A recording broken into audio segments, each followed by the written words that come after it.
Hello, ladies and gentlemen. It is your host with the biggest nose, JZ Courtside, coming at y'all today on Monday, June 1st. Happy Pride Month, y'all. It's time to be extra zesty this month, so I hope everybody's doing well. Good morning and welcome back to everybody. We got a fun episode today. In case you guys don't know, we just had Game 7 on Saturday night. We got a jam-packed episode, so this is going to be a very, very short intro, okay? I hope everybody's doing well. I hope you guys are enjoying the show. Let me just say this immediately, okay? We are going to be talking about Game 7, all right? After Game 7, we're going to be saying goodbye. Didn't think I'd be saying this. To the Oklahoma City Thunder, and we're going to go over on what's next for the Thunder, all right? We do it for every team that's been eliminated from the playoffs. And of course, we will go more in depth for every single team throughout this offseason. So if you feel as though I don't talk enough about your team when we say goodbye, don't worry, I'll be doing a full video on each of these teams throughout the season, throughout the offseason. We're going to be saying goodbye to the Thunder, talking about what's next for them. And then after that, yes, we are going to be previewing the San Antonio Spurs versus the New York Knicks in the NBA Finals, which begins Wednesday, June 3rd. Wednesday, June 3rd. It should be exciting. All right. Guys, be sure to stick around. Be sure to enjoy the show. Be sure to share with a friend or family. And yeah, podcast listeners, be sure to leave a 5-star rating review. Guys, you already know we just got to get right into this. Okay. We got to get right into this. Let's talk about Game 7. All right. The San Antonio Spurs found themselves deep in a hole, down 3-2. And they ended up winning in Game 6 back home in San Antonio. And then they finished the job in Oklahoma City, winning the conference finals series 4-3.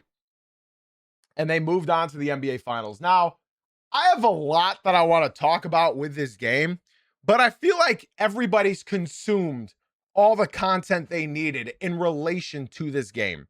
Okay, that's how I feel. Now, I've consumed my content in regards to this game, but I think it's time I give you points that you probably didn't hear amongst other guys that you might listen to, right? I'm sorry. I got to go do not disturb everybody. My apologies. I was getting too many notifications right now. Let's go ahead and talk about my favorite points from this game, okay? So right off the jump, you noticed Wemby had a lot of help this game. He had a lot of help this game. Now, it's no dispute that Wembanyama is the best player on the San Antonio Spurs, but Wemby had a lot of help. And when you look at the other side, the Thunder didn't really have any help at all. Like, you look at Cason Wallace, and he got you 17 points, and I believe he got 14 of them in the fourth quarter. It was too little too late. It was all desperation buckets. But then you look at Alex Caruso as well, and you know what? I'm not going to sit here and start blaming role players. I'm not going to start blaming backup players, because here's the thing. If a normal game, Alex Caruso is getting you 12 points, but he's 3 for 14, you really don't think about it. You say, damn, Alex Caruso got us 12 points. That's pretty good. Because he was still given every other aspect of the game. He was still getting rebounds. He was still playmaking. Although he had 3 turnovers, that's very rare for Alex Caruso, but he had 3 turnovers. But overall, when you look at this game, you say, damn, yeah, he had 12 points. He did pretty well. He did pretty well, even though he shot 3 for 14, 1 for 6 from deep. A couple of those go in, momentum shifts, who knows? My whole point here, though, is you look at down the bench, right? You look at Jay Will, and I'm going to look at Jalen Williams, right? He had a really good first half. And then the second half, he was not so good, okay? But again, he's a backup. You can't really blame him.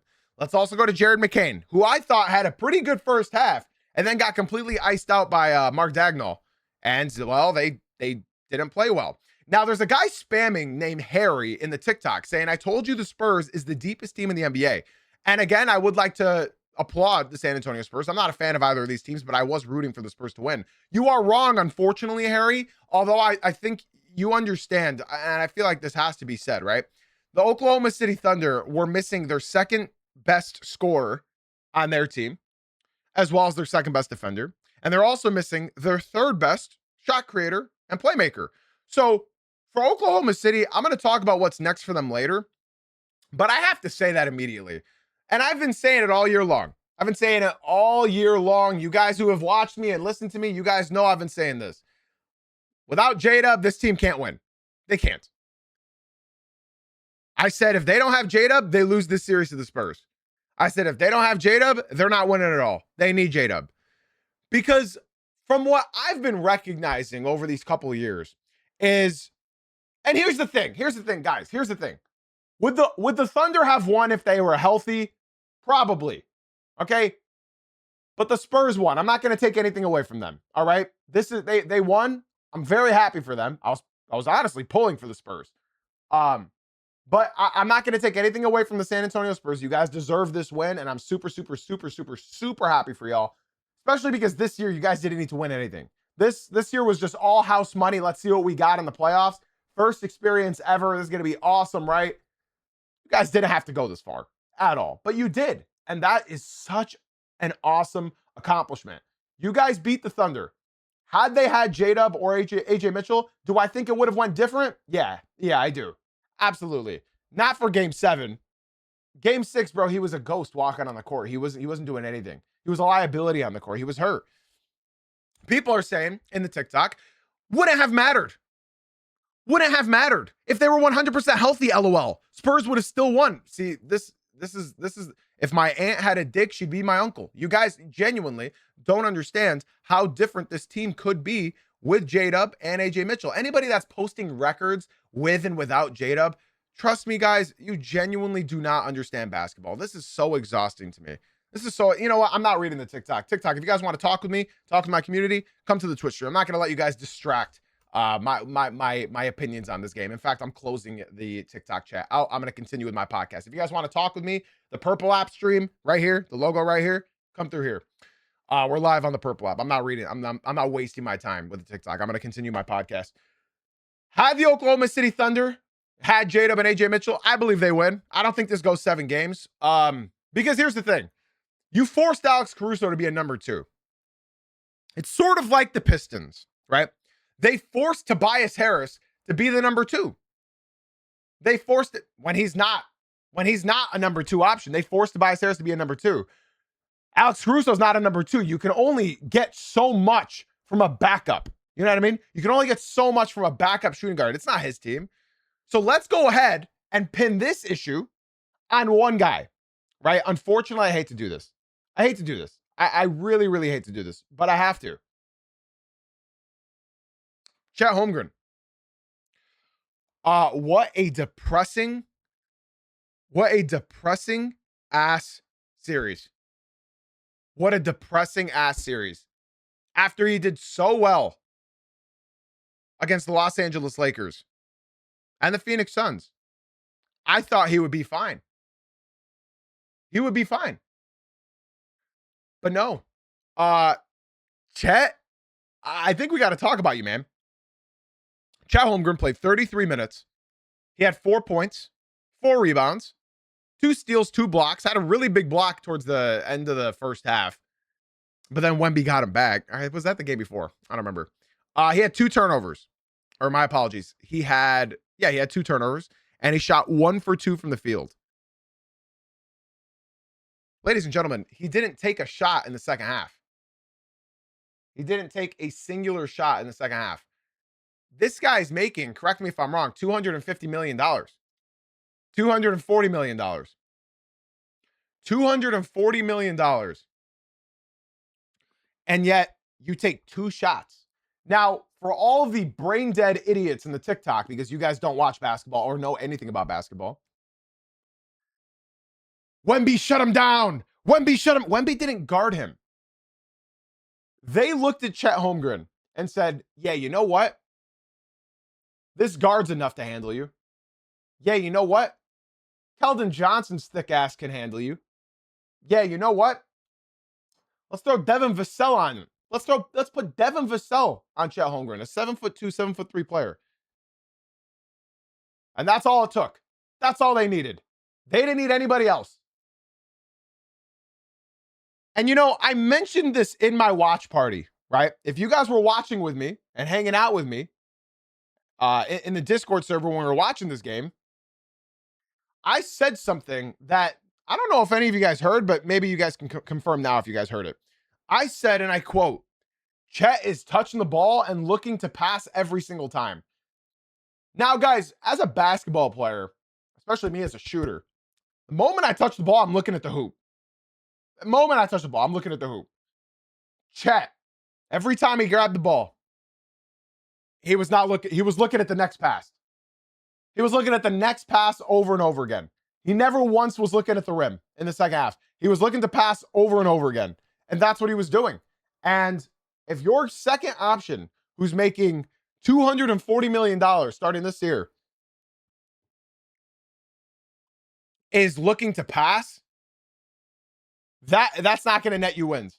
That's not going to net you wins. If you're going to allow Wemby to just do whatever the hell he wants and not show any sort of conviction, how can we defend this? We can't defend this. This is a game where it's like, holy hell, he's going to have a hard 3 months. He's going to have a tough 3 months. And he did. He's going to start having a very, very tough 3 months. I feel for him. I mean, not really. He's making $240 million. But I think this whole series would have been different if they had healthy J-Dub. I really, really do. I'm happy for the Spurs. They won. I said OKC in 7, so I'm happy I respected them that much. But the Thunder managed to get it done. Or sorry, the Spurs managed to get it done. The Spurs had contributions from everywhere. Like Shea, I thought that was the best game he had all series because he wasn't playing for the fouls other than one of them. You guys know which one I'm talking about. I think Vassell jumped at him or Castle, one of them. He got one of them off the floor and then he jumped into him, which I thought they did away with those calls years ago, but they somehow brought them back. I thought this was Shea's most complete game in the series. He just didn't have any help from anybody. Nobody. He didn't have any help from anybody. And I hate to say it, we'll talk about what's next for Oklahoma here in just a second. Not a good look. Not a good look for a team that's supposed to be super deep. They didn't go deep last 2 nights ago. And everybody they brought off the bench, really, I mean, they did what they can. But at the end of the day, you got to rely on your starters a little bit. Isaiah Hartenstein had 3 shots, not enough. Chet Holmgren didn't attempt a shot in the second half, not enough. Yeah, that's tough, man. That's tough. Somebody in the TikTok said, LOL, OKC's not deep. Okay, you know what? I got to ban a couple people in the TikTok. Guys, if you guys want to talk with me and interact with me, make sure you come through to the Purple app. That's Jay-Z Uncut on the Purple app. I'd love to see you guys come through, talk with me, hang out with me. I can't interact normally with the TikTok chat. I just can't. I can't. There's so many dumb fucks in there. So if you guys want to talk with me and especially with people who know basketball, Jay-Z Uncut on the Purple app, I'd love to see you guys come through. Okay. If you watch 3 Purple app streams in a row, I will personally gift you a $6 subscription. And by the way, I know a lot of you guys are listening to me right now and saying, no, I'm not going to go to the Purple app. Fuck Twitch. I'm not going to go there. Listen, that's what everybody in my Twitch said before coming here. Now they're valued members of the community. Now they're honestly my boys. Now that they hang out with me, they watch these games live with me, make the smart decision. Come through to the Purple app. Love to have you in here. I'd love to have you in here. All right. Jay-Z Uncut on the Purple app. Again, if you don't like ads, all you have to do is watch 3 in a row and come through to the Purple app. Yes, I do stream on TikTok, but it's only to poach you guys to come to the Twitch. That's the only reason. That's the only reason I stream there. Yeah. So I said about the Thunder not getting any help for Shea. Let's talk about how much help Wemby had. Unbelievable amount of help. I thought that was Keldon Johnson's best game of the series. He was not playing well at all. He had 11 points, 4 for 8. He hit 2 timely threes. He had 11 points, but the threes that he hit at the start of the fourth quarter, honestly, sealed this game. So shout out to Keldon Johnson. I have to give a major shout out to Luke Cornett. He was honestly, I think, one of the biggest MVPs of this game. You might be wondering how the hell is he an MVP? He was 0 for 3. Didn't make a single field goal. Luke Cornett with an crazy block. He got a chase down block. Had Isaiah Hartenstein yam that down, the building would have erupted. The play, that was a momentum shifter, especially because when Cornett got that block, Castle got the ball and got a step back midi on the other side. So that is not just a stop. That's not just saving 2 points. That's not just saving 2 points or just getting 2 points. That's a 4-point swing. That's an easy 4-point swing, and that helped the Spurs separate that and create that gap. We only needed 1 minute of Luke Cornett in that fourth quarter, and that's all they needed. Blocked by Cornett. Crazy. Wolf, thank you so much for the follow on the Purple app, bro. I appreciate you very much, man. Shout out to you for leaving the TikTok and coming through to the Purple app. I'm going to talk about that in a second type. Shout out to Wolf for coming through to the Purple app and dropping a follow. Much love. Be sure to join the Discord, homie. Look, the amount of help that Wemby had goes to show how deep the Spurs are. 20 points from Julian Champagnie. The only other guys to hit 6 threes in a game 7 are the Splash Bros, Curry and Klay Thompson. He had 6 threes. Julian Champagnie, 20 points. Devin Vassell, 11 points, bad shooting night, but he was great defensively. De'Aaron Fox, in my opinion, had the best game of this series by far. Obviously, he's still hurt, but he had 15 points, 5 assists, only 2 turnovers, and he was 6 for 12 from the field. He really got this team going. Like, at the beginning of the game, he really gave them the energy. Fox, you did your thing, bro, and I'm really, really happy as a Fox supporter, as an Eskimo brother of De'Aaron Fox. I'm genuinely so proud of him, and that was his best game of the series. Like, he only had 15 points, but that's all they really needed from him. He did great. Stephon Castle, 16 points. He did great as well. Like, Wemby had so much help, and on top of that, he had 22 points, 7 rebounds, 2 assists, 1 steal, 1 block, a million altered shots, 7 for 15 from the field. He had 5 fouls, and they didn't attack him when he had 5 fouls. A lot of people in my watch party would say, why aren't they attacking him? Why aren't they attacking him? Bro, he's 7'5". He's 7'5". And then that foul at the end of the game was beautiful from Fox as well. He knew that they had to take more time off the clock and burn time to inbound the balls, and it was unbelievable. I got to give a couple shout outs to the people that just came through to the Purple app. Simply Greater and Over Stealth. Thank you guys so much for leaving the TikTok and coming through to the Purple app. I appreciate you guys very much. In fact, Stealth's first comment, and this is what I tell TikTok chat. His first comment was, I had to leave the TikTok. It's full of brain dead zombies. Come through to the Discord as well, bro. Be sure to join the Discord. And it's crazy that Champagnie got waived, but it's not that crazy because the 76ers are his home team. So it's not that crazy. Wemby had a tremendous amount of help in this game. And of course, they celebrated at the end, right? And this is the thing that I love about basketball, right? Like, call me old head, call me unk. When I grew up, I was watching Ben Wallace hoist this giant trophy in the air, his biceps bursting out of his jerseys, right? I'm watching Kobe cry. I'm watching Kobe throw that fist in the air, jump up and down, not care about aura, not care about that. In fact, it was aura by doing that. I care about KG screaming anything is possible. I care about Chris Bosh pouring champagne all over his face. And doesn't care that he looks gay. It doesn't matter. It was Pride Month before Pride Month was a thing. He didn't care. So last year when I watched Oklahoma win, and they're just standing there pretending like they've won 6 in a row, just showing no emotion. To see Wemby cry, to see the team celebrate, that's what basketball is all about. That's what I love. Make crying cool again. Show your emotion, because emotion is the favorite. Bro, basketball is emotion. Basketball is emotion. How many of you guys, when you get pissed, can play better? Like genuinely. I wanted emotion. I got emotion from Wemby. It's awesome, man. It's awesome. It's awesome. I loved his post-game interview. Man of short, like few words, but still loved it. Cartier, thank you so much for leaving the TikTok and coming through to the Purple app, bro. I appreciate you a lot, man. Thank you. Thank you so much. You're asking me, was OKC's collapse, was it coaching or players? Well, they're missing their 2 best scorers, so you can think about it that way. But yeah, that's what I love. That's what I love. Wemby's been truly bringing back passion to the NBA, and it's just so much fun. I love it. I love it. Okay. It was a great game 7. It was a great game 7. Game 7s are usually super ugly. And you know what? For anybody that's trying to start a podcast, I have advice for you. Okay. If anybody's trying to talk about basketball in general, I have advice for you. It's something I always talk about for the playoffs, specifically the playoffs. What are the 3 X factors to winning playoff games? I've been talking about it all playoffs. If you've been here, you know the answer to that. It's which team out rebounds, which team hits more threes, and which team commits less turnovers. Those are the three X factors to winning playoff games. And guess what?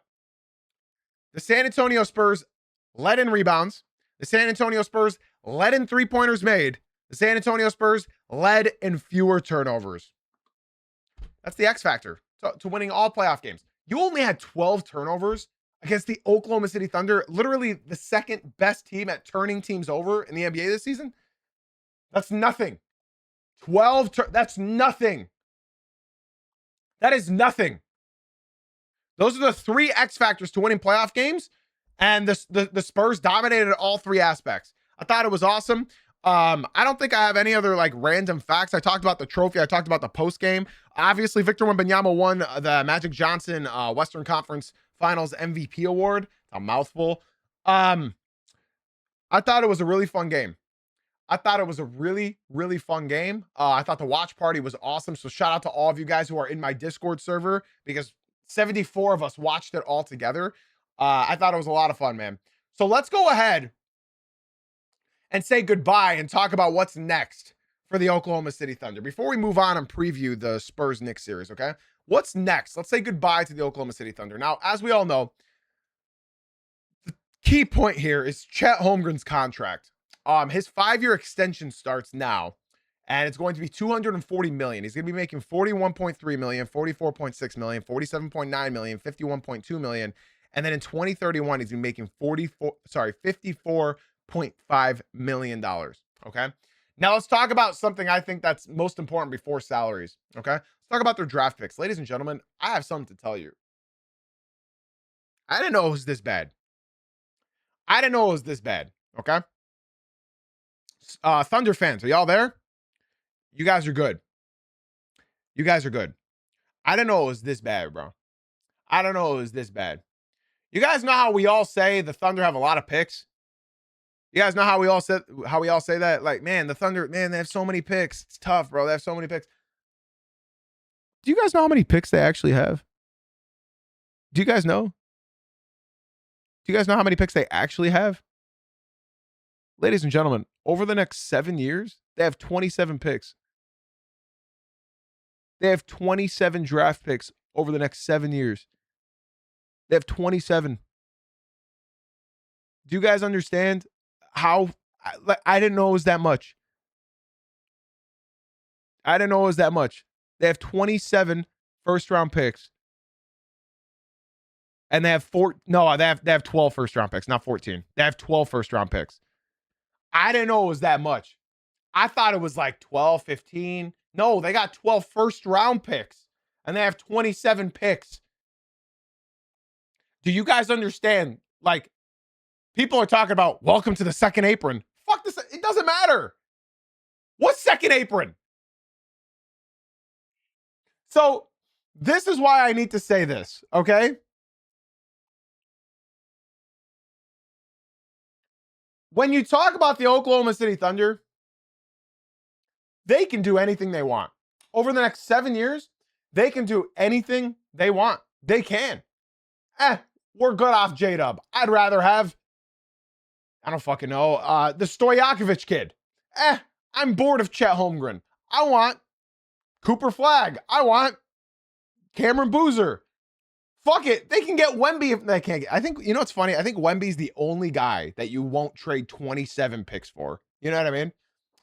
He's the only guy. Like, you would trade, I think, any player in the NBA for 27 picks, right? Like, if you just wanted to say, here's 27 draft picks, give me your best player. Wemby's the only guy I could look at and be like, nah, I'm good. I'm good. I'm good. I don't need anybody else. I'm good. So now that we talked about that, what's next for the OKC Thunder? Well, they have 27 picks. And they have 12 first-round picks. So let's go ahead and talk about their salary, okay? Their salary is very interesting, all right? So Shai Gilgeous-Alexander is going to be making $40 million, right? $40 million next season. Isaiah Hartenstein has a team option. So we're going to talk about key guys that are eligible for extension or free agency. So Lou Dort has a team option this summer. They could pick it up for 18 million, but I don't think they will. Isaiah Hartenstein has a team option for 28 million. I don't think they're going to pick it up. Alex Caruso signed for 19 million. Chet Holmgren starting to make 41 million. Isaiah Joe is going to be making 11 million. Aaron Wiggins is going to be making 9 million. Jay Will is going to be making 7.7 million. What a steal. Kenrich Williams has a team option of 7 million. J-Dub will be making 41 million. Kaysen Wallace, 7.4 million. 5 million for Topic, 5 million for Thomas Sorber, 4.4 million for Jared McCain. And then AJ Mitchell, what a fucking heist. $2.8 million. $2.8 million. I mean, what a steal, bro. They got 2 steals with Jay Will and AJ Mitchell. If you guys ask me, I think they'll let Hartenstein, they'll let Dort walk. And then Kenrich Williams, he's also got a team option. I don't know if they'll bring him back either, even though he did get minutes. It's going to be interesting to see what they do. And you know what? All I have to say is stop. Just stop, okay? Just stop. So yes, J-Dubs and Chet's contracts begin this year. They're not trading Chet Holmgren, okay? They're not. They're not trading Chet, okay? Somebody in the TikTok, bro, you know what? I'm ending the TikTok stream based off of this comment alone. They will let AJ go too. Why the fuck would they let a $3 million contract for the third best scorer on their team go? TikTok, bye. We're live on Twitch. If you guys want more stream, come to the Twitch stream. I'm done with y'all. We are live on, you guys are actually dumb as rocks. Like, you guys are actually so fucking stupid, it hurts my brain. TikTok, bye. We're going to continue this show on Twitch. If you guys want to hear my opinions on the Knicks versus Spurs, you got to come through to the Twitch stream. We're live on Twitch. Jay-Z Uncut on Twitch. Bye, TikTok. Bro, they said they gotta let AJ go too. He's making $3 million, bro. He's making $3 million. In case you guys don't know, I am baiting the TikTok to come into the Twitch, so I'll probably have to restart that shit in a second, but they'll come here. So for my Thunder fans, nothing's gonna change here. They are going to continue building around Shea, J-Dub, and Chet. They have the excuse to say, we weren't healthy. We weren't healthy. We weren't healthy. We weren't healthy. They got plenty and plenty and plenty of room to say, you know what? We weren't healthy. That's it. So they're going to run it back. They're not going to trade for Giannis. They're not going to trade for Evan Mobley. They're not going to trade for any of these guys. Oh my God, it is Pride Month. They're not going to trade for any of these guys that are in talks. They are going to continue around Chet, Shea, and J-Dub. They're going to. So for my delusional Thunder fans saying we're getting Giannis, no, you're not. Giannis has said, and I quote, I'm not going west. He does not want to go west. He's not going to go west. If Giannis doesn't want to go west, he's not going west at all. He wants the shorter flight to Greece, not a longer one. He goes to Oklahoma, it's a longer one. He will not do it. Fast Trout, thank you so much for the follow on Twitch. I appreciate you, bro. Be sure to join our Discord server. If any of you guys are new guys, please, exclamation point Discord in the chat. Be sure to join it, okay? We got a quieter stream today, so I would love for you guys to join the Discord so it doesn't go to waste, right? The Oklahoma City Thunder are going to be fine. As I said, they have 27 picks over the next 7 years. They got a lot of young talent still. They were hurt. They can blame it on being hurt. But I think they had a good year. Obviously, it was championship or bust right now because it is crazy that we're having 8 years in a row of a different champion. Like, this is insane, right? This is the longest stretch in NBA history that we have gone 8 years with 8 different champions. It's unbelievable. It's the era of parity. And if you guys, want to reminisce on how parity driven the NBA has been, there's a really good YouTuber named Jay-Z Uncut that did a recap of the 2020s so far. So if you guys want, it's a little recap of this era since 2019, 2020, be sure to check that video out, exclamation point YT on YouTube. Really good YouTuber. Very good. If you guys watch him, if you guys don't watch him, I highly recommend watching him. Make some banging documentaries. Okay. That's pretty much all I have to say on the Thunder. They can do whatever they want. And they're fine. They're fine. One thing, though, that does concern me is if Chet is always going to shrink against Wembanyama, you do have to make some hard decisions that they don't have to make yet. They don't have to make it yet. Need I remind you guys, the Thunder are still the youngest team to ever win a championship in NBA history, right? Right? Just so we're all clear. Also, I do have to say this. Last summer, in my predictions podcast, when I was predicting all of the teams before the season started, I think it was my first podcast I ever did. I said, and I quote, I don't know how you can beat the Thunder. Before that, I wasn't a podcaster, but I was still a sweat NBA fan. Before that, I said, man, I don't know what team is beating the Celtics. Before that, I said, man, I don't know what team is beating the Nuggets. You get the point. I think for the first ever time, when you're looking at this, and you're like looking at all of these teams lined up, right? You're looking at the Celtics, you're looking at the Nuggets, you're looking at the Thunder, you're looking at the Spurs. I think when you look at all of the champions of the 2020s, and then of course the Bucks, right? Lakers, right? When you look at all of these teams, the only ones you can truly look at and be like, damn, they could win again. I think it really is just Oklahoma and San Antonio that you can look at and be like, yeah, I think it's got to be one of these two. It's got to be. I think that's a great question, Moose. He said Chet has to get in the lab. How does Shea get better? What's your take? He doesn't have to. He doesn't have to. He didn't have a number 2 in this series at all. He didn't have a number 2. Let's look at Cade Cunningham and the Pistons. You can say the Celtics as well. Look at Cade Cunningham and the Celtics. Or sorry, Cade Cunningham and the Pistons. You need a number 2. Shea was missing not only his number 2, but he was missing his number 3. And I know it's kind of crazy saying the guy that you paid $40 million to is not your number 3. But unfortunately, you know what's insane as well, ladies and gentlemen? I was looking at the most disappointing players in the playoffs, right? And at this point in time, who would you guys say was more disappointing? Now think of contracts, think of experience. Because when you guys do me a favor and go look at the entire All-NBA third team, right? Just do me a favor when you're bored, go look at the All-NBA third team, right? When you look at that team, it's quite literally a team that all were disappointing in the playoffs. It is All-NBA third. When you look at that list, they were all disappointed in the playoffs. You have Tyrese Maxey. He was good, for his credit in the first round. He was fine. Jamal Murray, no, not good. Jalen Johnson, not good, but, no experience. Jalen Duren, not good. And Chet Holmgren, overall, not good. You beat on the Lakers, who were horrible.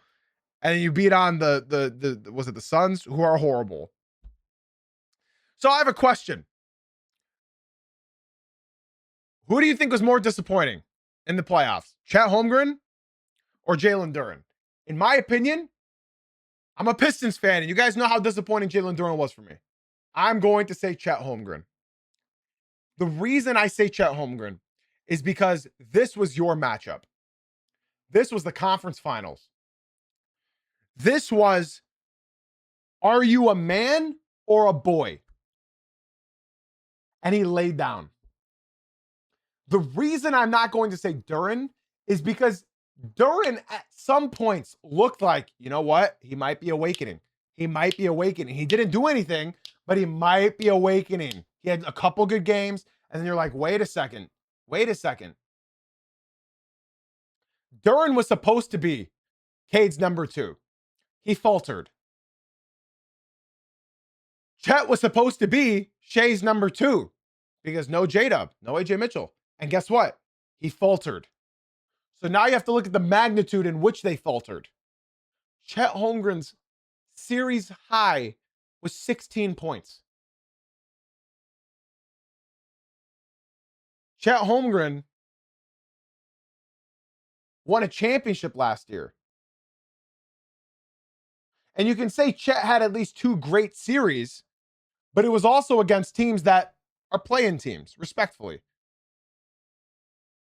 So I can hear you guys say, It's Chet versus Wemby. It wasn't Chet versus Wemby. It wasn't. They put, and I repeat, a guard on Chet Holmgren. A guard. They said, you know what? A guard's enough. Braden, thank you so much for the follow on Twitch. I appreciate you. He was being guarded by Devin Vassell, Keldon Johnson. And, you know, you could say that Jalen Duren wasn't against Wemby. He was against Wendell Carter. He was up against Jared Allen and Evan Mobley. And I hear you, and I agree with you. But Chet wasn't against Wemby. He wasn't. So, as a Pistons fan, I want to say Jalen Duren, but I have to look at the magnitude of these games. And I'm going to go with Chet Holmgren. There's no reason. There's no reason you are not looking to score, because at least Duren was trying to score. He just realized, damn, out muscling people is not enough in the playoffs. I have to have bag moves. He realized, damn, I can't really out muscle motherfuckers, but Jalen Duren was still shooting. He just wasn't hitting them. Chet stopped shooting altogether. He stopped shooting. He wasn't looking to score. It's a shame, man. It's a shame. And Braden, I hear you. You said one helped his team make the conference finals. The other became at best a role player. Braden, I can tell you're a Thunder fan, but I think you do have to recognize that Chet Holmgren wasn't great in the first 2 rounds. He was good, but he was not great. You said Chet was great. He was not great. He was good, and it was against teams with no bigs. Just remember that. It was against teams with no bigs. That's all I'm saying. Meanwhile, Duren was up against the biggest team in the NBA, or second biggest team in the NBA in the Magic. And then, of course, Evan Mobley and Jared Allen, the biggest front court. So both disappointing, but I think more disappointing, Chet, you have a ring. I think a lot more people will be disappointed in a guy that has championship pedigree than a guy who just turned 22 years old. My opinion. Let's go ahead. Let's go ahead and preview Knicks versus Spurs, ladies and gentlemen. Let's go ahead and oh, oops. Sorry. Did I have the wrong thing up? Oh. Where is my... you know what? I didn't make a lower third for this. My apologies, guys. I'm like trying to press the buttons to find my lower third, and it wasn't. Sorry. So I don't have a lower third for this. You guys are just going to have to bear with it. All right. Let's talk about my predictions. Let me talk about my predictions. No, there's no world that they trade Chet right now. Let's talk about my predictions. If they do, I'd be very surprised. Let's talk about this. Knicks versus Spurs. Now, the Spurs are favored by 5.5 in the first game. As we all know, this is a rematch of 1999. In fact, if you guys went back and looked at that 99 series, neither team managed to score 100 points a single time in that series. So I'd like to think this is going to be a much more offensive driven series than 27 years ago. Not one team scored 100 points in that series. In case you guys don't remember, the Spurs won in 5 games. The New York Knicks was they were the 8th seed, and they ended up losing in 5 to Tim Duncan, David Robinson, and the crew. So let's go ahead and look at my prediction for this series. So I went ahead and I did a little bit of research. Okay. I went ahead and looked at the last 3 games that they played together. Or they played each other. So remember, they played each other twice in the regular season, but also a bonus 3rd time because it was in the NBA Cup. Okay. So let's go ahead and look at these games real quick. So as we all know, the Knicks won the first game. The Spurs won the second game, and the Spurs lost the 3rd game. So the Knicks won the season series 2-1. And let's talk about these games, because I don't remember them, right? I don't remember them. In the first game, the Knicks absolutely dominated the Spurs on the glass. They dominated the Spurs on the glass. OG Anunoby even poured in 28 points. Brunson normal 25 points. But the biggest part about this game was Mitchell Robinson off the bench. He had 4 points and 15 rebounds. In fact, he had 10 offensive rebounds. He had 10. You're probably wondering, wait, were the Spurs healthy? They were, except for Victor Wembanyama. He came off the bench that game. If you guys remember, he was recovering. They were easing him back. He only played 25 minutes. He came off the bench, and in 25 minutes, he shot 7 for 17, 18.6 rebounds. The Knicks won that game. Okay. By the way, the Knicks were missing Deuce McBride and Landry Shamet. Just adding that. Okay. It's very valuable. It's very, very valuable to mention that. Okay. Let's go ahead and look at the next game. This is the game that the Spurs won. Or sorry, the Spurs lost. Yeah, the Spurs lost this one. No, the Spurs won this. The Spurs won by 2. Sorry. The Spurs won this by 2. Okay. I'd like to just say the Knicks hit 22 threes in this game. Okay. I got to repeat myself. The Knicks hit 22 threes in this game, and they lost by 2.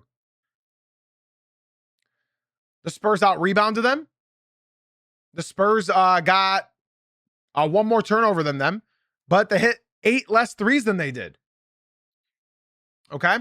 Landry Shamet was out. Josh Hart was out. And even Mitchell Robinson was out this game. And they only lost by 2. But I have to repeat myself, ladies and gentlemen. The Knicks hit 22 threes. They haven't hit 22 threes in a playoff game yet. Okay? So they hit 22 threes. The Spurs were missing Devin Vassell. That's it. Champagnie had a legacy game, 36 points. He had 11 threes. Wemby had 31 and 13. He only played 24 minutes. Because remember, they had his minutes very down. They had his minutes very, very down. Even De'Aaron Fox poured in 26 and Keldon Johnson 19 off the bench. So I just want to remind y'all, Wemby was not playing more than 25 minutes a game in all of these regular season games. Here's another game. Wemby actually played 34 minutes. And this is the game that's really telling. Okay? This is the game that's telling. The Spurs were on a win streak until they versed the Knicks.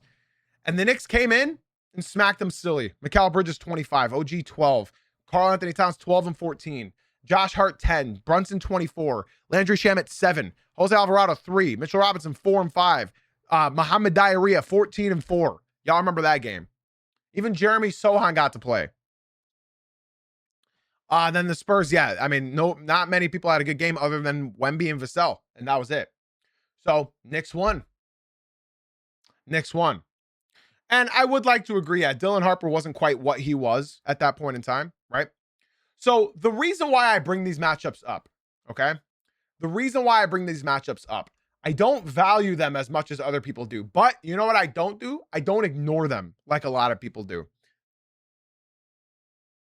I was never going to be a person that said matchups in the regular season don't matter. Regular season matchups do matter. They do. Do I believe the Pistons, if Jalen Duren was the Jalen Duren of the regular season, would have beat the Knicks in the conference finals? Yes.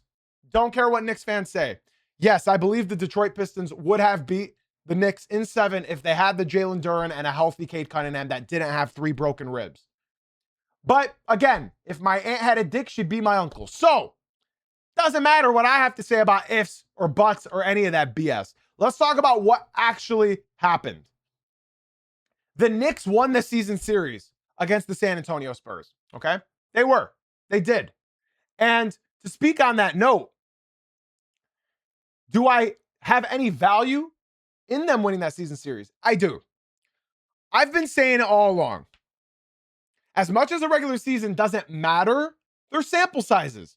You have to value them even a little bit. You have to. You have to believe it a little bit. And what I saw from the Knicks is very, very, very realistic to beat the Spurs. I said, Knicks fans, you guys should be praying the Spurs win. The only issue now is, I feel like the Spurs leveled up. I believe the Spurs got stronger. Mike, thank you for the follow on the Purple app. Guys, shout out to all of you guys who are coming through to the Purple app.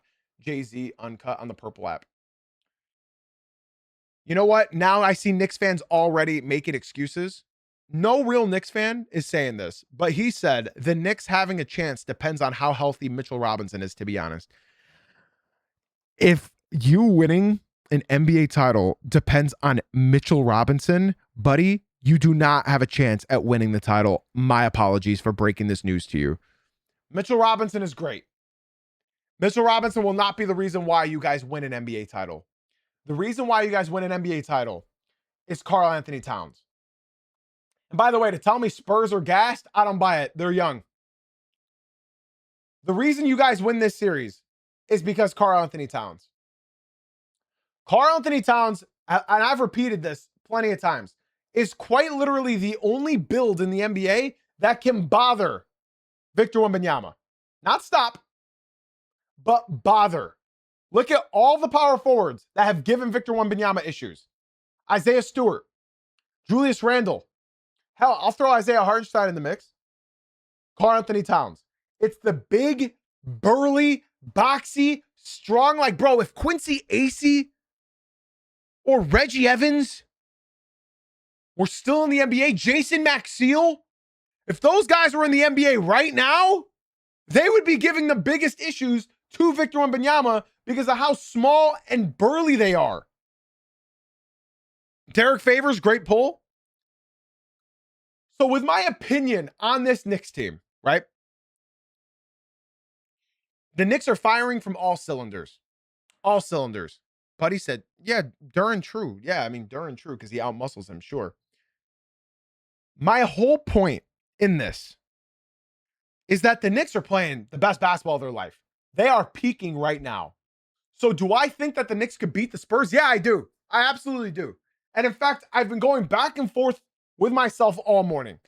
All morning. I keep saying Knicks in 7, Spurs in 7, Knicks in 7, Spurs in 7. Because I am not a person that is like those dumbasses who are saying Spurs sweep. Spurs sweep. The Western Conference Finals were the finals. It's over. No, I disagree. I think both these teams match up really, really well against each other. I think Wemby is going to ruin Brunson's life in the mid-range. I think Castle is going to annoy the hell out of Brunson. Brunson's going to be Brunson. He's going to get buckets. What's going to matter here is depth. Okay? Depth. Can Mikal Bridges continue shooting 65% from the field? Can he continue shooting 65% from the field? I don't know. I just need to repeat myself here. If Mikal Bridges continues to shoot 65% from the field, he would have arguably the greatest playoff jump in NBA history. No player has ever jumped 20% field goal percentage for this long into the playoffs. The biggest X factor here, and I go X factors every time we talk about playoff series, is Karl Anthony Towns. Karl Anthony Towns does something that neither Julius Randle or Isaiah Hartenstein were doing in the last couple rounds, or Klingon for that matter. Let's look at Klingon, let's look at Julius Randle, and let's look at Isaiah Hartenstein. Let's look at what all of they had in common with Karl Anthony Towns. They're big and they can get rebounds. That's it. That's where all the similarities end. Let's go in order. Donovan Klingon, his three-point shot abandoned him. So he couldn't stretch the floor. Wemby was camping in the paint. Let's move on to Julius Randle. Julius Randle, hypothetical, a good three-point shooter. Three-point shot abandoned him. There were multiple games where he went like 1 for 8 from 3. Wemby, camping in the paint once again. Let's move on to Isaiah Hartenstein. He's not a three-point shooter. He's only attempted 7 threes all season. Now let's look at Karl Anthony Towns. Mike Brown took 86 games to learn how to use KAT. He uses him as an offensive hub. He uses him as an offensive hub that facilitates the ball from the top of the key. I don't think that's going to work against Wembanyama. But one thing that it will do is it'll make Wemby respect KAT's shot. Because say all you will about Karl Anthony Towns, he might be one of the greatest three-point shooting bigs in NBA history. He said it, and I'm saying it. He might be one of the greatest stretch bigs in NBA history. Modern day, especially. Wemby's going to have to respect that jump shot. And whether they put Wemby on KAT, we'll find out. I don't know who else you'd put. It's probably going to be on Josh Hart. But the issue is with the Knicks, is something that they do prolifically, is they make switches off the ball. So if Wemby's going to be switching, right? Which He could very well switch. Is he going to stick on Cat? Is he going to stick on Hart? And who are they going to switch him on? The issue is they're not going to be able to do that buddy. Hart sets the fake ghost screen to get Brunson, to get the weaker defender on him. Because as you guys all know, they usually put the weakest defender on Josh Hart. Are you really going to put your strongest defender on Josh Hart? Seems like a little bit of a waste to me, especially because he's been hitting from three. You saw what happened when they were daring Alex Caruso to shoot threes. The series went 7. And it took 7 games for Alex Caruso to just stop hitting threes. This series is going to be very, very interesting, y'all, because no matter how you say it, no matter how you guys say it, I keep seeing people say different amount of takes in the Twitch chat. People are saying he's going to stick on Hart. Okay, if he sticks on Hart, then they got an open lane. He's going to sag off Hart. Okay, if he's going to sag off Hart, they just went to 7 games against the defending champions because it didn't work. It's going to be very interesting to say, y'all. But nothing changes my mind. Karl-Anthony Towns is the X factor. He is the X factor. Mikal Bridges, you'll take what he gives you. OG Anunoby, you'll take what he gives you. Landry Shamet, Deuce McBride, Mitchell Robinson, all of these guys, you will take what they can give you. But this is the NBA Finals. You are going to win this game purely based off of your number 2. Who's the Knicks' number 2? I think we all agree it's Karl-Anthony Towns.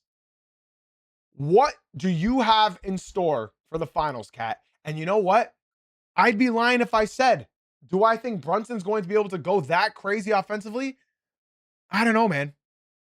I don't know. They've asked Kat to do 2 things in the playoffs: play defense and facilitate. And he's done them both amazingly. Let's go on to the Spurs side. I think the Spurs match up very, very well, other than Karl-Anthony Towns.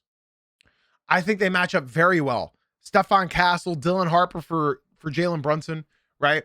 Throwing in Devin Vassell, Keldon Johnson for the other wings. I think it's going to match up very well. I think OG Anunoby has the best mismatch offensively. And I think OG Anunoby could have a big finals series.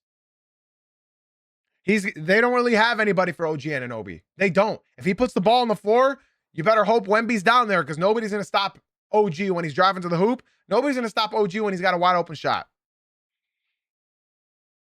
I said De'Aaron Fox would be the X factor last series, and it turned out De'Aaron Fox coming back is what really saved this team. So do I dare go De'Aaron Fox again for my X factor? I think I do. I think De'Aaron Fox is going to continue being my X factor. I think so. All you need from De'Aaron Fox, limit the turnovers. Limit the turnovers. Because if you're not turning the ball over, you guys really aren't turning the ball over. You know what I mean? They need De'Aaron Fox to be healthy. They need him to play. And honestly, De'Aaron, if you give him the classic 16, 4, and 5, that's all they need out of you. That is all they need for you. And I think they'll put De'Aaron Fox on Josh Hart for a large portion of this series. I really do.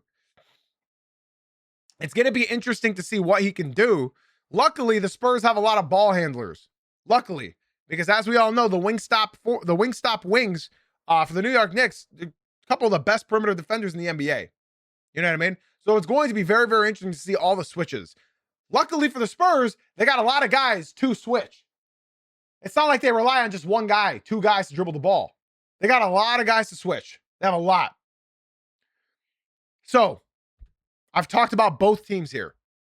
I've talked about both offensively. I've talked about both defensively. What is my prediction for this series?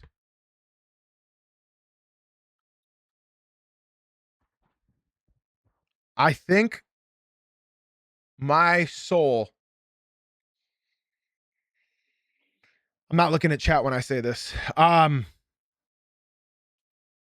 don't see how Wemby could lose after what he's done. And it breaks my heart to say This is it for the Knicks. If they don't win, I don't see them ever being able to win. You guys know what happens to small guards once they hit 30. I don't see any chance. They might lose Landry Shamet and Mitchell Robinson. If the Knicks don't win, it's over. I think I got the Spurs in 7, ladies and gentlemen, which would be in San Antonio. I think I got the Spurs in 7. So I'm predicting that the Knicks win 3 games.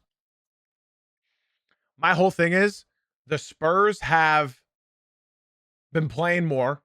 We saw how the Knicks looked in game 1 against the Cavs after having all those days of rest. And they came back very, very rusty. And then they had that late comeback against, man, now I want to change my mind, bro. Can the Spurs handle another 7-game series? Man. This is so tough. This is so tough. This is like such a hard decision for me. I'm going to go Spurs in 7. I'm going to go Spurs in 7. I think they're young enough. I think they're hungry enough. And I think this is the... Remember what I said about how if I was a Knicks fan, I would want the Knicks to play the Pistons in the conference finals? I said all Knicks fans should be hoping they play the Pistons in the conference finals. It'll prepare them physically. It'll prepare them mentally. Instead, they verse the Cavs. And now I think it's just going to be like a couple games of adjustment to be like, oh my God, this is real defense. You know what I mean? So I'm going to go Spurs in 7. I'm going to go Spurs in 7. And then we're going to have some very uncomfortable conversations. We're going to have some very uncomfortable conversations. Okay. So yeah, that's what I got to say. They don't have anybody that you can hunt anymore for the Spurs. I saw Jalen Brunson hunting Harden. I saw Jalen Brunson hunting Donovan Mitchell.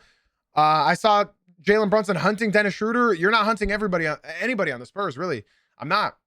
Jalen Brunson is an all NBA guard. He's an incredible player. But I have to roll with the Spurs in 7. I do. Now, ladies and gentlemen, I had another note that I wanted to go over, but I think I'll save it for tomorrow. Because we need stuff to talk about in tomorrow's show. Okay. Ladies and gentlemen, I got Spurs in 7. You know, we'll see if that's right. You guys know me. It doesn't really matter if I'm wrong or not. It should be interesting.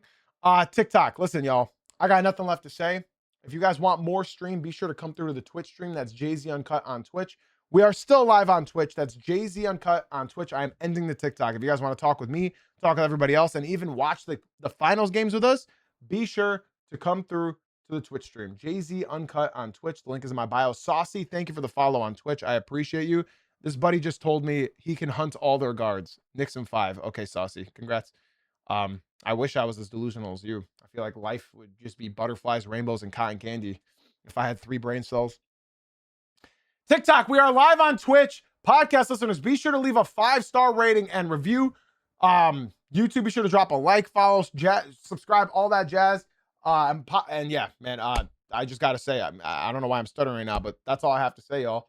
Thank you for being here. Thank you for being you. Ladies and gentlemen, boys and girls, thank you all for watching and listening. I'll catch you guys tomorrow morning at 9 a.m. Eastern because, yeah, that's right. We have a podcast tomorrow. Okay? Wait, do we? Do we have a pod tomorrow? It's Tuesday. Do we have a pod? The game starts Wednesday. Maybe there won't be a pod. We'll talk about it. Be sure to join the Discord so you can be notified. All right? Ladies and gentlemen, boys and girls, have a blessed rest of your day. And yeah, if you're in the Discord, you'll hear these announcements. Love y'all. Have a beautiful day, everybody.